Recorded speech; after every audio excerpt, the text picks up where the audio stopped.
This is WKCAS News with Latanya Frazier and Dina Hayden. Welcome to KCAS in a Flash. I'm your host, Latanya Frazier. I'm your co-host, Dina Hayden.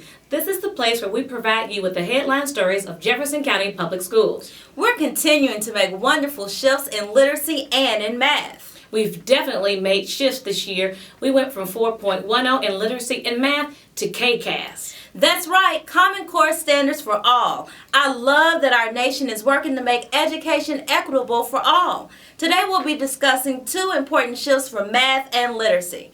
Our headline story today will be on two shifts in math. They are focus and coherence. Let's take a closer look into one of our JCPS classrooms and see how they are learning to focus.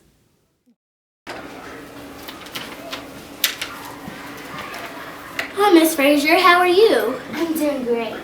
Are you ready to plan? I sure am. As you can see here, I have my 20 years of math worksheets on this bucket, and I'm ready to plan. I noticed that. What's wrong? Can't I use this to teach math? These are wonderful lessons made by the best mathematicians in the world, in the nation. I'm sure there's some things in here that you can use. However, let's look at the standards as you plan your activities to keep one question in mind.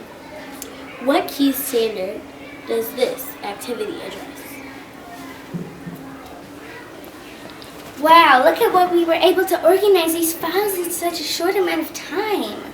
Now I get it. I need to focus. By using the key standards in math, I need to be coherent and teach in my grade level, which will definitely be beneficial as students move through the grade levels.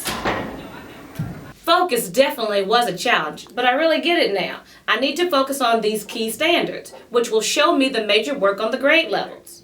The math department has identified lessons from the core program that fit the key standards and the gap lessons. That's it. Just ask yourself this one question as you plan your lessons. What standard does this cover? You can also use the identified core program lessons. In literacy, we are continuing to make shifts. The three major shifts are, number one, shifting toward more complex text. In lower primary, this can be done through read-alouds. Number two, shifting towards integrating more informational text. Our new standards require that we devote 50% of our time to informational text and 50% to literary text. Number three, shifting towards evidence-based questions in reading, speaking, and listening.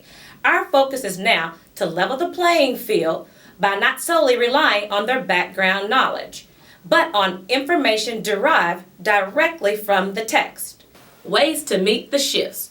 Shifting towards complex text and academic vocabulary. This can be done through read-alouds, shared or guided reading, and independent reading. The district has already provided us with the text exemplar sets and the classroom libraries to help us make this shift. Shifting towards integrating more informational text and building subject matter. The text exemplars and the additional short informational articles in the toolkit text provided by the district will help us make this shift. Shifting towards evidence in reading, writing, speaking, and listening is done by adjusting how I question my students. I'm not throwing out what I am doing. I'm just making small but powerful adjustments in my questioning techniques. In our cohort groups, we learn that shift number 3 is the main shift, moving towards evidence-based questions, which will automatically lead us to the other two shifts. As a first grade teacher, I tell my first graders to read like a detective and to look for clues in the text to guide them to their answers. So therefore, you all are using text-dependent questions to get your students thinking? Can you give my math brain some examples? Sure. That is our next headline story. Let's take a look. Hannah, can you show me where it is in the text? I found it right here. Good job, Hannah. Thumbs up or thumbs down if you agree. Absolutely. These questions naturally lend themselves to cross-curricular connections.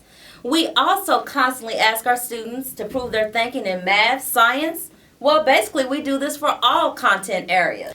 I agree. It's a perfect fit. These shifts are really going to make a difference in the student's ability to locate information in the text accurately and with precision. As we sign off, we want to leave you all with a few things. One of the lead authors of the Common Core, Jason Zimba, identified key focus standards that are foundational for all other standards. We have highlighted these focus standards with red keys on our curriculum maps. Those without red keys are supported by the foundational standards. We want you to ask yourself this one question as you plan math and ELA. What standard does this activity address? Practice asking yourself these types of questions as you plan. How can I attain more balance between informational and literary text?